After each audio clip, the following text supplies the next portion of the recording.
shouldn't be long. Oh, good, we're live. Well, Substack was down for lots of us this morning, but we're back online.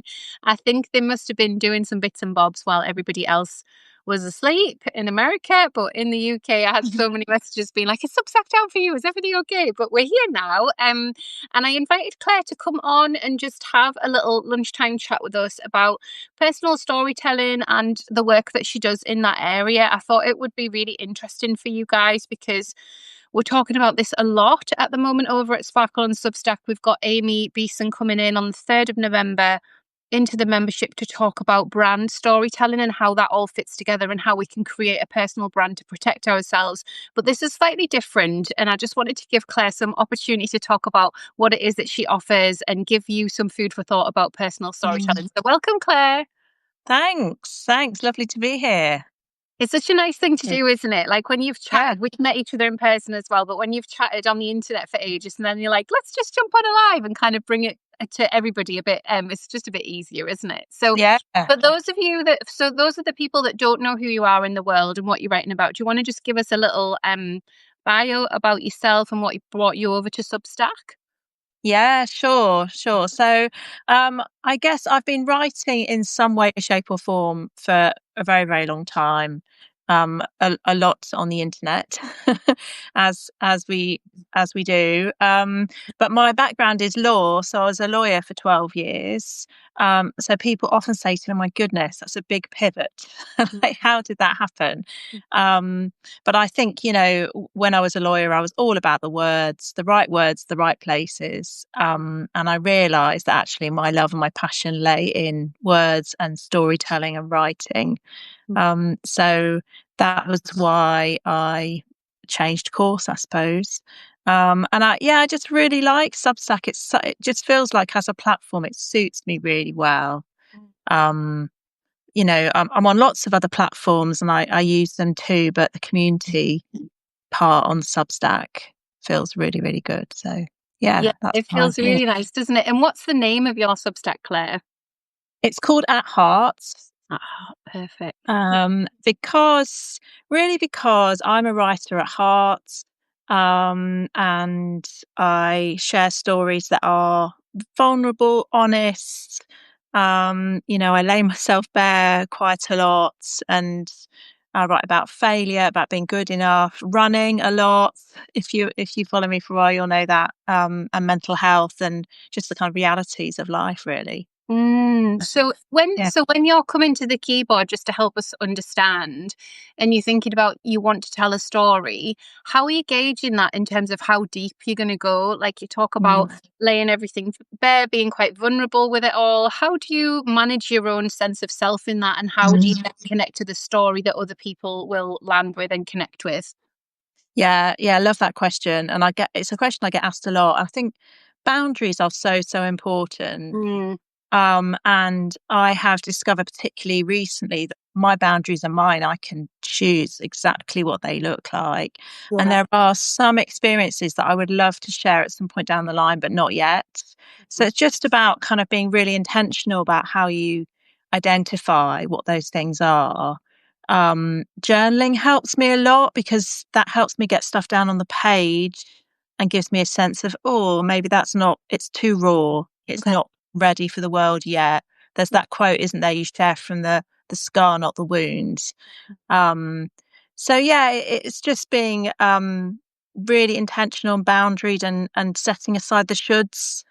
If you feel a sense of, oh, I should be doing this, that's always an invitation to go, oh, let's just take a step back. Let's reflect on this. And sometimes we feel compelled to tell story to help others feel less alone or to help with connection and all those sorts of things. So I feel like sometimes the story is for us, sometimes it's to connect, sometimes it's to feel less alone. Like there's just a lot in there, isn't there, when it comes to personal storytelling. I published a piece yesterday that sort of wove around a lot, but it was basically unearthing that feeling of connecting to buying too many takeaway coffees during the pandemic that then just didn't really stop. There's definitely been like a takeaway coffee habit that I've been aware of. But obviously, lots of people have that. Lots of people have that crux, and lots of people consciously choose it. Other people don't. And so I was able to sort of weave it into quite a personal story, but then one that I feel quite far away from, because the pandemic was, 5 years ago now. So it was really interesting to write with that filter of nostalgia and then bring it back to what I'm trying to say here in terms of what is it that I want to bring more conscious attention to, because my company is called Creatively Conscious. Like, I'm all about how can we bring more conscious attention, like how can we be creative in the way that we think and feel. So there's always that when things get a bit unruly, the dog wants to be out 2 seconds. When things get a bit unruly and you're trying to tether, where is this story going? It sometimes, and I know this with clients as well, it can sometimes just stay in a forever draft. I'd love you to speak to that point, like how we push past and go, this is done enough now, or this is good enough now, or I'm ready to say this, and what that feels like. I'll just let the dog out. Carry on chatting. Come on then. Yeah, that's such a good question, Claire. I've got a lot to say about that. I think, interestingly, I was having a conversation with someone, a fellow business owner, on at a networking event last week. Oh, nice. And she was saying, I know that, personal storytelling is really popular and trendy at the moment, isn't it? But I'm just never really sure kind of how I'm supposed to do it, and what I'd say and how I connect that to the point and all the rest of it. And I said to her, so the best advice I give to myself and to other people is where you begin. And it's that kind of heart posture, thinking, what is the purpose of this story? And how, like, setting aside for a minute how storytelling can serve us as the teller, how can we best serve our listener or our reader? And starting from that place really helps me kind of answer that question. But also, I've realised, particularly over the past year or so, I think that it's so important to use my voice and our voice as well. So you're right. That's such a good example of the benefit on both sides. So for your listener and your reader, you're giving them the gift of your story, which I love, but also you're giving yourself the gift of showing up using your voice. So that, I use the phrase, put your heart into words. That's really what I aim to do. And being able to do both of those at the same time, takes practice and courage. And guidance, but the good news is it's in us all instinctively. We're all storytellers. We all have that capacity, which I think is really and it's the practicing bit, isn't it? The dancing with the publish button. I feel like now I very rarely overthink that. I'm like, I just know when a piece is ready. It feels like, for so long I was overriding my nervous system and being like, done is better than perfect. We're just going to put it out. We're building. It was a great time of growth on Substack, and it was like, I'm just building, like I'm finding people that want to connect, I'm putting stuff out, and that felt really good. And then in the editing, I really like the process of editing now and coming back. Usually I do 2 or 3 editing sessions before a post goes live, and I didn't used to do that. I just used to write it and then, read it once through, and then it would go out. But now the editing really helps me to frame, as an engagement consultant, where are people going to engage? Where am I going to turn people off and turn people away? But where is my voice in all of that? And I'm going to publish it anyway. So that's what I kind of try and look at now. But that's only come, I would say, in the last 6 months or so, with like a regular practice of showing up and publishing and connecting in the comments and all that all the wonderful tools that give us. And that's so right. It all comes through practice, doesn't it? And kind of noticing how your practice best serves you and your work. So like you, I've realized that I work best with just have a spark of an idea. And I think, what do I want to say? And I just sort of regurgitate it all on the page. Maybe I've made some handwritten notes and I put it all on my laptop, and then I often will leave it for a day. And then come back with a fresh pair of eyes, and then more of a perspective of what do I want people to feel when they read this, and what do I want people to to take away from this? Mm, And where are those points in my writing where I can just make it as easy as possible for people to kind of step into that? yeah. And like you say, engage. And it's all about inviting people in, isn't it? You're Yeah, right. definitely looking for those invites throughout the piece. And I know we chatted a couple of weeks ago because you're in Sparkle on Substack and you'd taken my free audience development class, Audience Alchemy. And in that class, we were doing this blend of the personal and the professional, which I think has been a really beautiful thing to express on Substack. So, say if I was to go over to LinkedIn today, it would be a different type of writing, a different type of invite, a different type of showing up. Whereas with Substack, I feel like I've had this wonderful permission slip to blend some of the personal and the professional together. Instead of having this rigid professional persona that I have to show up underneath, that actually feel like helps me just, makes me feel a bit stifled. So I'd be really interested in where you've landed now with that work, Claire, and what that invite is for your, maybe even, your free and your paid subscribers. And we look at it that way. So we look at, okay, what are we inviting readers into? And then what are we showing up and inviting paid subscribers into? Using your professional expertise, your story, obviously evolving from being a lawyer to doing this work. I'd love to hear how you've kind of merged it all together. Yeah, it's been such a journey because, like LinkedIn, for example, as a platform, I have a lot of lawyers who follow me on there because Mm-hmm. that's my background, Mm-hmm. and my husband is still in that environment too. So there's lots of professionals on there, and then Yeah. also there's other kind of particularly creative entrepreneurs that I've connected with on there too. And then on Instagram and then Substack, and Facebook is still rumbling along in the background. There are different people. So it's felt like quite an interesting blend. And one thing I would say is that I'm, rather than compartmentalizing myself on those platforms, I'm I'm growing more in courage and intuition in showing up as myself. Yeah. So the thing I like about LinkedIn in particular is that it's just me on there. I know people do have business pages, but um, my content is me. And yes, it might be a little bit. There'll be tweaks, there'll be nuances across different platforms, but Mm-hmm. essentially, I'm sharing very similar content or signposting to Substack or whatever I'm doing. And I've been quite surprised how particularly professional people have appreciated that, and how people, particularly from my former corporate days, have said, "Oh, I really enjoy reading your content on LinkedIn." Oh, that's I'm like, cool. Yeah. "Really?" Mhm. They're like, "Yeah." So, and I always think with my legal background, I've brought together in the work I do now that kind of eye for detail and that fascination with the detail and nuance of language with Mhm. my creative flair and imagination and that kind of thing, and somehow it works. um, but it has helped me, particularly on Substack, doing your audience alchemy class, kind of being a bit braver and narrowing down who I actually want to talk to here. And then if there are other people who want to listen and read too, that's absolutely fine. People will come over, but I have perhaps two or three in real people in the back of my mind when I'm writing, because I know that what I say resonates with them. So that's been super helpful. Um, so I think it's been clear on your ecosystem, kind of what are all the components of your work, and where do they all sort of slot together, Yeah.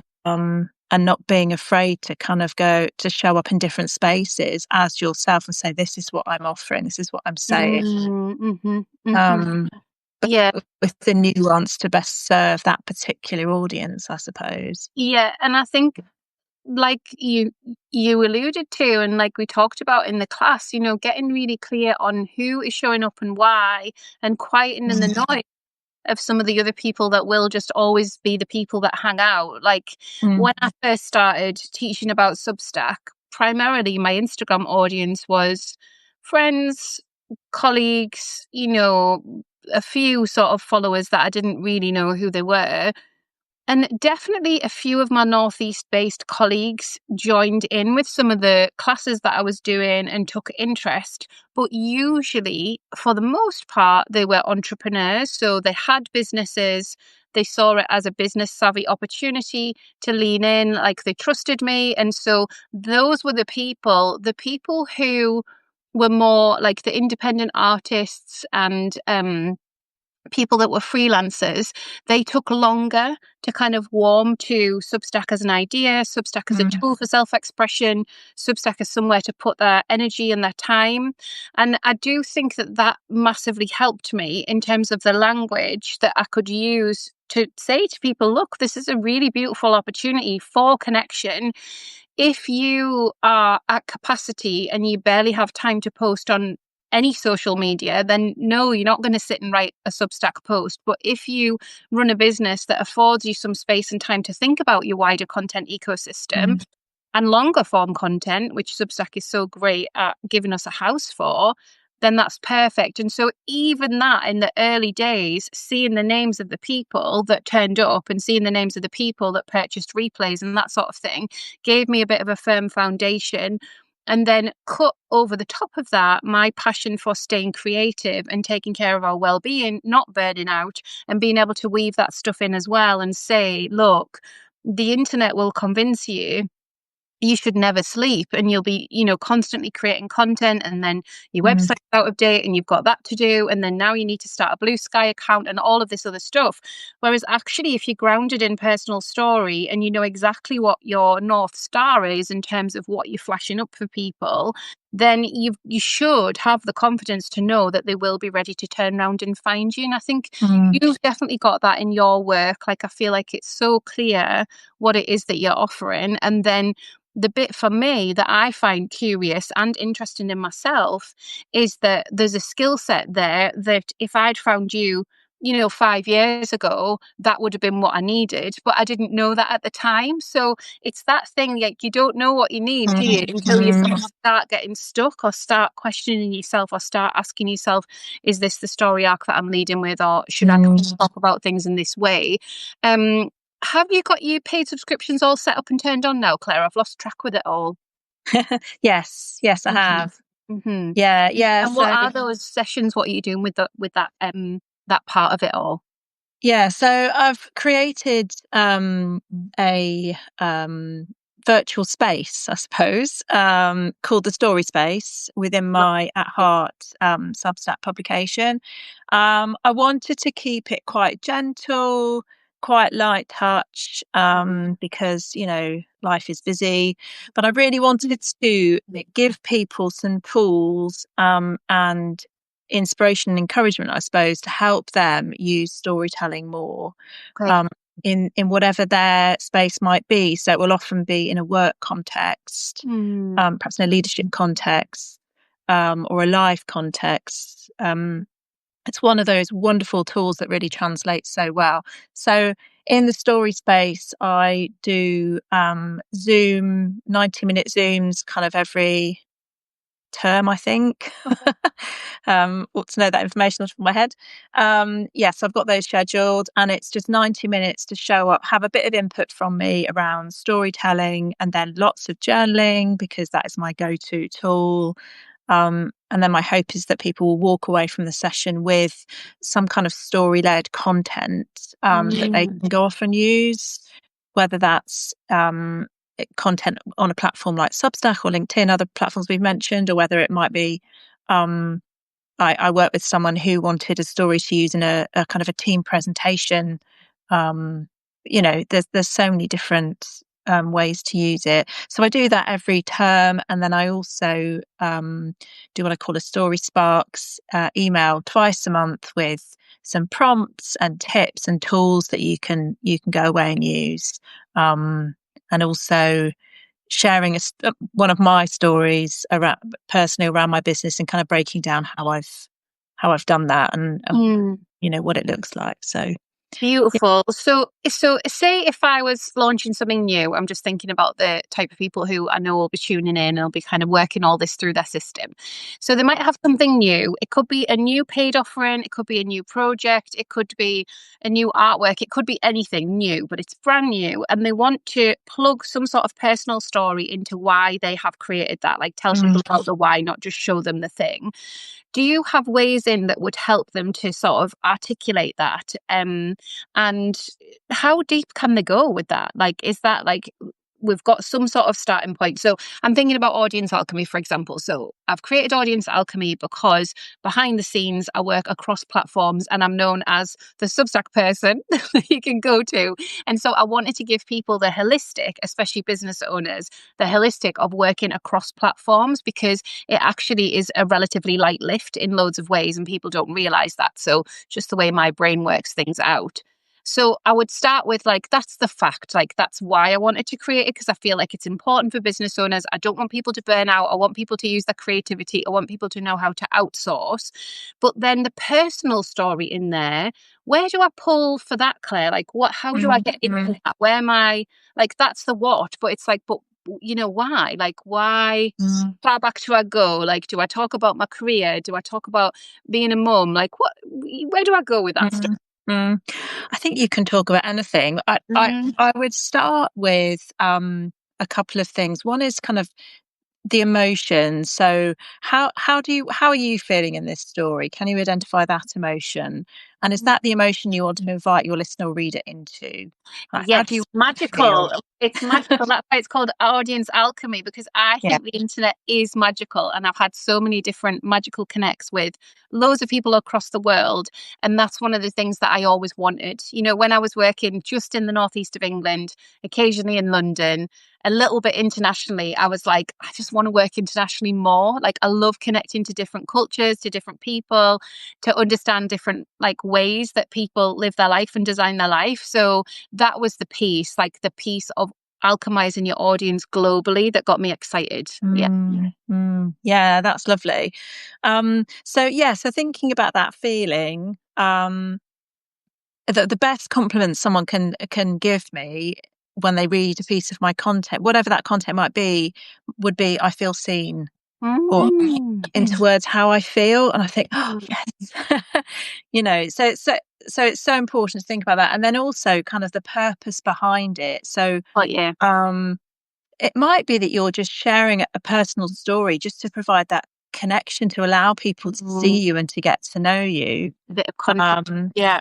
or like you've spoken before about the know like trust sort of process, and there's a difference between a piece of content or a story you might share that looks at the know piece or the like piece, but that might differ from if you're really asking for your audience's trust, and Mm. that takes time, and that's where you can go deeper and more vulnerable if that's what you want to do. Mm. um but I do see a lot of stories online, particularly on aforementioned platforms, and it feels like someone has taken a story of a quite a random experience and then sort of shoehorned in a call to action at the end to say, Yeah. "Oh, I saw this squirrel, and that reminded me of this," and um, I always think, well, full marks for creativity.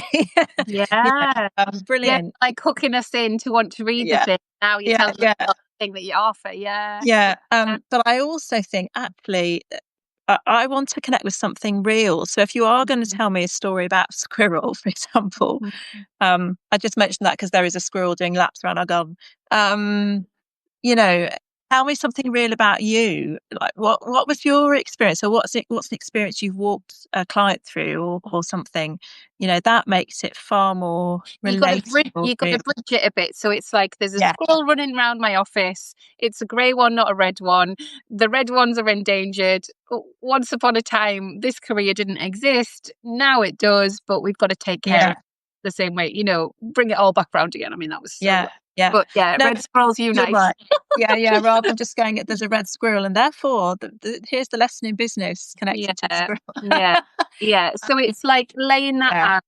You're using the journaling techniques to unearth it a bit more, looking at whether it is the no, the like, or the trust, or all three, weaving that through, and then creating something that you feel really proud of that doesn't feel icky. Because I definitely know what you mean. Mm. Like, you think you're reading one thing and then it's just like yet another sales pitch. And it's like, not Yeah, everything needs to be a sales pitch. Like, you can just tell stories and connect and share, and then send a sales email, a really clear sales email. yeah, And anybody who's built up that understanding of who you are and what you offer will just be ready to buy. I mean, yeah. but you know what I mean? It's like, it doesn't all have to be shoehorned into the same thing.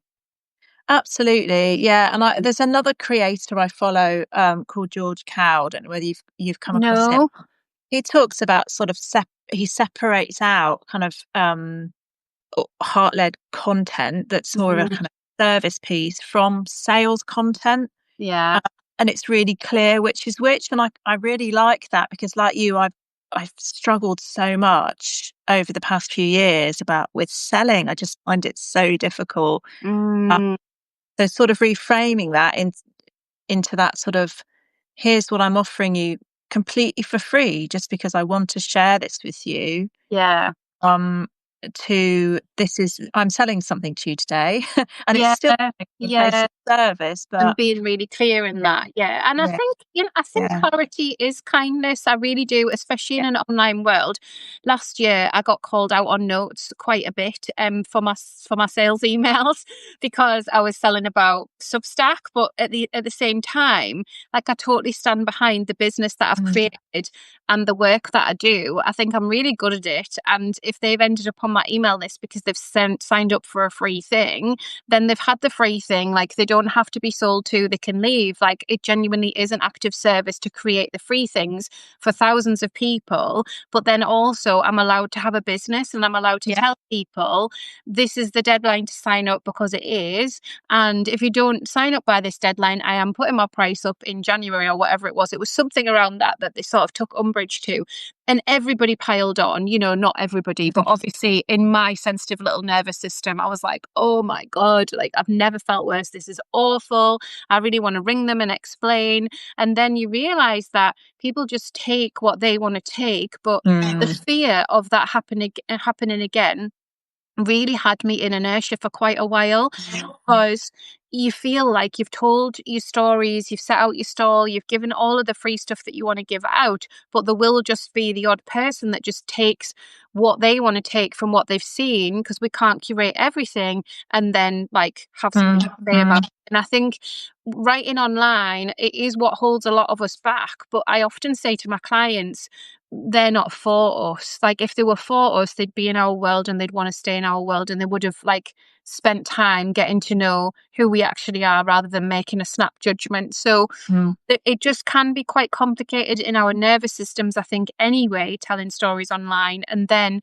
there's the place where there's the fear of where it meets the audience and how that's mm, going to feel. So this year has been, like, one of the biggest years for nervous system work in terms of, like, the edits that I allow myself, because some of that is a safety piece of, like, I'll just edit a bit more gently and I'll just make sure that people understand the nuance, and I'll say things like, there's nuance in everything. Like, I'll just say that statement now, because I've just learned that people are sort of race reading and they don't always understand the nuance on a thing at mm, a mm, certain time, and maybe, a sales email goes out quite soon after that. So it is good to know that we've got this other holistic side of things where it's about storytelling and connection, but also honor that to make a success of business and to feel like we are being able to go deeper and be more intimate with our mm. paid subscribers, that there is going to be a sales ask at some point. Yeah, 100%. And we have to ask, don't we? Mm,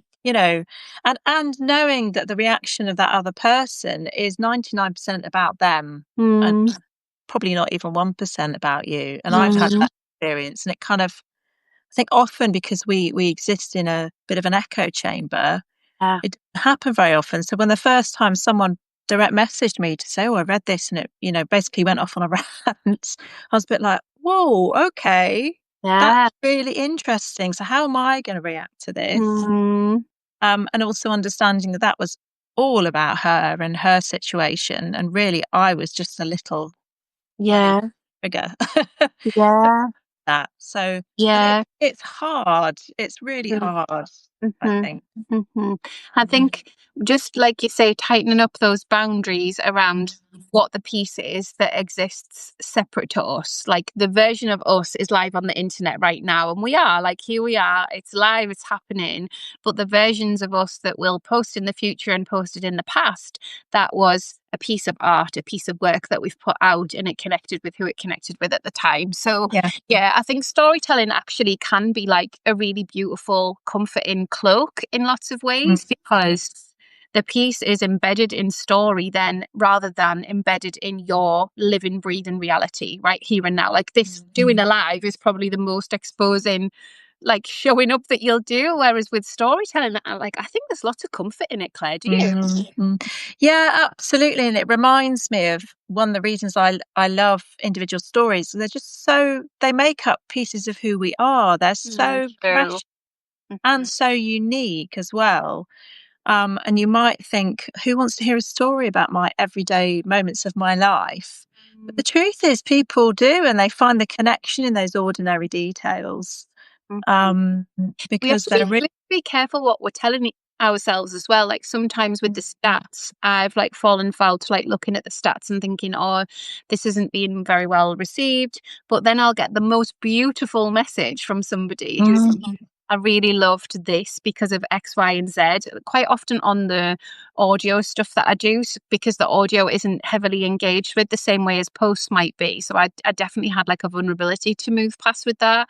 And I would tell myself, oh, it's not clear enough. I should record it again. But I didn't have time like to get the art out into the world and to lean into a congruent creative practice at that time. It just had to be done before the school run and then it had to be scheduled and then I was on with the next thing.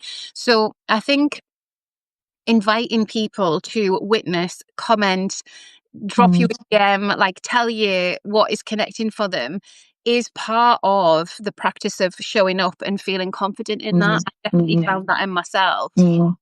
yeah, 100%. It's all about stepping away from perfectionism, isn't it? And Oh yeah, if we can.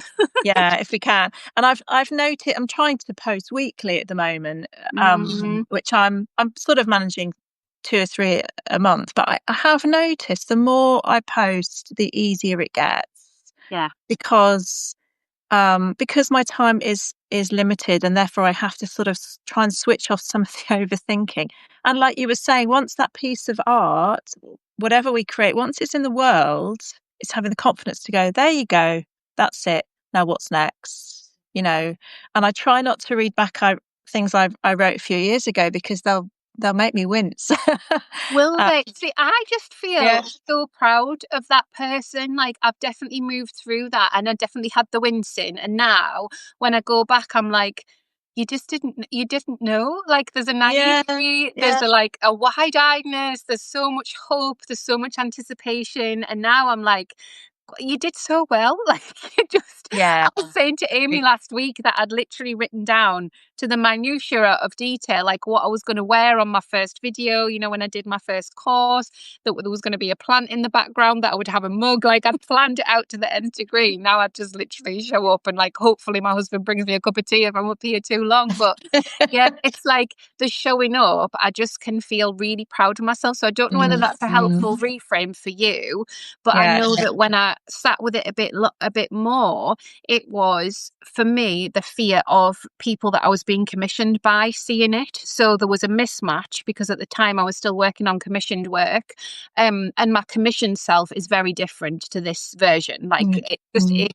And so when I dug into the weeds of it, it was like, oh, what if that person sees and they'll be like, what is she doing? Like, who does she think she is?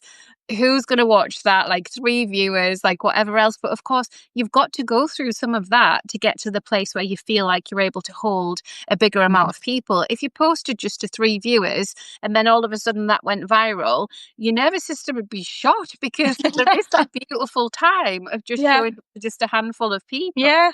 chatting to them, finding the connects, meeting people in person, having nice Zoom coffees, doing the odd live. Mm. So yeah, I hope you can find the compassion in Yeah. that version of yourself, Claire. It's so true. And as you were talking, I was reminded that particularly during the pandemic, I used to do quite a lot of live Facebook or Instagram Oh, did lives you? when I was Yeah. running. Um, and I didn't bother about what I looked like because usually they were sweaty, no makeup, Mm. bit of a mess. And they were completely spontaneous. So I didn't Yeah, have time to kind of overthink stuff. I just got a little idea. I thought, oh, I'm just going to go live yeah, and talk about it. let's do So it. whereas today I'm like, what jumper am I going to wear? Do I need to put on some lipstick so I don't look too pale? you know. Um, Yeah. Yeah, I yeah. think in all of the work that I do around audience development, a lot of our fears and the more shadow side of what we go through to bring our work to the page and publish it is to do with either people in our real life or people in our past. So when I was doing one of the first projects that I did on the internet, I called it Creativity Island for Mums and named a journal with the same title and all of that gorgeous stuff. There was someone in my life at the time that I would spend a lot of time with, and she had absolutely no interest in this project, even though she was the exact right fit, like mum with young kids, really creative, just no interest. And it literally drove me bananas. Like, it didn't matter whether I mentioned it subtly, whether I showed her, like, oh, I'm so proud, like, I've got the journal, I'm so excited about it. Zero interest, none. And then when the journal was due out, I was like, do I gift her a copy of the journal? Like, she's my friend, so that would feel really nice to give her it. But then a couple of other friends were buying it, and I was like, oh, that's so interesting. So I'm like looking for her approval all the time, but she's already showed me loads of times that she really doesn't care and she just wants to talk to me about, what milestones the kids are going through or whatever Yeah. else. She just had no interest in that. It doesn't necessarily mean the end of a friendship, but it is just a separation. It's like that person just isn't going to be interested, and that's okay Yeah. because we are showing up for other people over here. So I think I learned a lot going through that and that vulnerability piece of like trying to bring people in that just weren't really that interested or Yeah. bothered.